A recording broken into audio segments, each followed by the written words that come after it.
প্রথমে আমাদের YouTube channel the বাপ্পির পক্ষ থেকে সবাইকে স্বাগতম। আজকের এই ভিডিওতে ডক্টর এপিজে আব্দুল কালামের জীবনের সংক্ষিপ্ত বিবরণী তুলে ধরা হবে। ভারতের তামিলনাড়ুর রামেশ্বরমের এক মুসলিম পরিবারে 1931 সালের 15 অক্টোবর জন্ম হয় আবুল পাকির জয়নুল আবেদিন আব্দুল কালামের। তখন রামেশ্বরম ব্রিটিশ ভারতের মাদ্রাজ প্রেসিডেন্সির অন্তর্গত ছিল। তার বাবার নাম জয়নুল আবেদিন এবং মায়ের নাম আসিয়াম্মা। তার জীবনে তার বড় বোন জোহরা এবং ভগ্নিপতি আহমেদ জালালউদ্দিনেরও অনেক প্রভাব ছিল।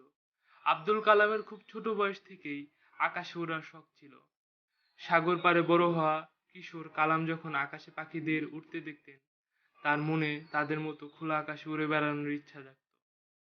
মজার ব্যাপার হচ্ছে, রামেশ্বরম থেকে আকাশে উঠতে পারা প্রথম মানুষটি হলো যুবক বয়সে সেই কালাম। তিনি তার শিক্ষা জীবন শুরু করেন রামানাথপুরের সোয়ার্স মেট্রিকুলেশন বিদ্যালয়। সেখান থেকে সাধারণ শিক্ষা সমাপ্ত করে মাদ্রাজ বিশ্ববিদ্যালয়ের অধীনে তিরুচিরাপল্লীর সেন্ট জোসেফ কলেজ থেকে পদার্থবিদ্যায় ডিগ্রি অর্জন করেন তিনি। তিনি তার পদার্থবিদ্যার স্নাতক শেষ করে বুঝতে পারেন যে পদার্থবিদ্যা তার জন্য উপযুক্ত সাবজেক্ট ছিল না।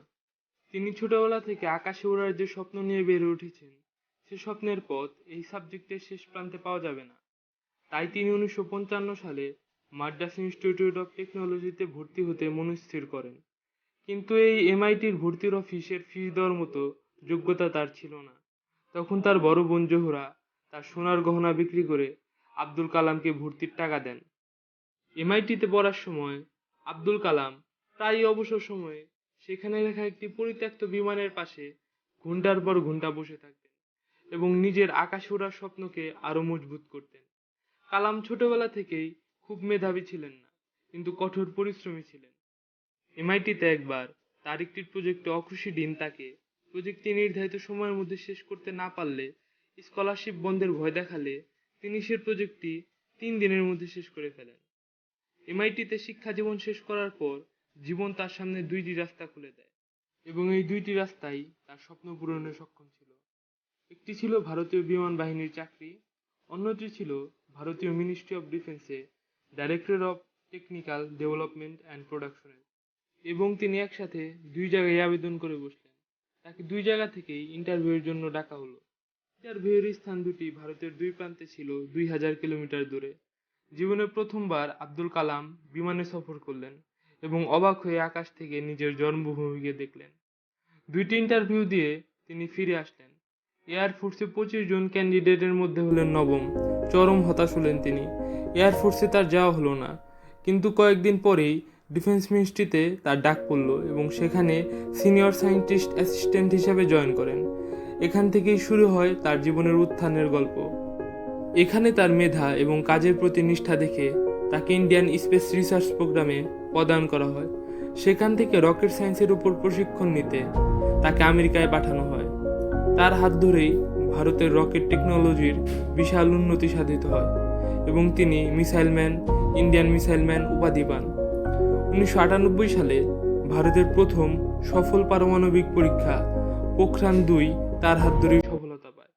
তিনি 1981 সালে পদ্মভূষণ, 1990 সালে পদ্মবিভূষণ এবং 1997 সালে ভারতের সর্বোচ্চ সম্মাননা ভারতরত্ন উপাধি সহ বিভিন্ন দেশি বিদেশি পদক সম্মানে ভূষিত হন। 15 অক্টোবর 1991 সালে তিনি 60 বছরে পদার্পণ করেন এবং নিজের রিটায়ারমেন্টের অপেক্ষায় ছিলেন। ইচ্ছা ছিল গরিব বাচ্চাদের জন্য একটি স্কুল খুলবেন, সেখানে তাদের শিক্ষা দেবেন এবং নিজের জীবনের অভিজ্ঞতা যা মানুষের কাজে লাগবে তা লিখিত আকারে সংরক্ষণ করে যাবেন। করেছিলেনও তাই। কিন্তু 2002 সালে ভারতীয় জনতা পার্টি এবং ভারতীয় জাতীয় কংগ্রেস ভারতের সবচেয়ে বড় এই দুই দলের মতামতের ভিত্তিতে 2007 সাল পর্যন্ত ভারতের রাষ্ট্রপতির দায়িত্ব পালন করেন। তিনি মানুষের মাঝে জ্ঞান ছড়িয়ে দিতে পছন্দ করতেন, ভালোবাসতেন নিজের জীবনের শিক্ষা তরুণ প্রজন্মের মাঝে পৌঁছে দিতে।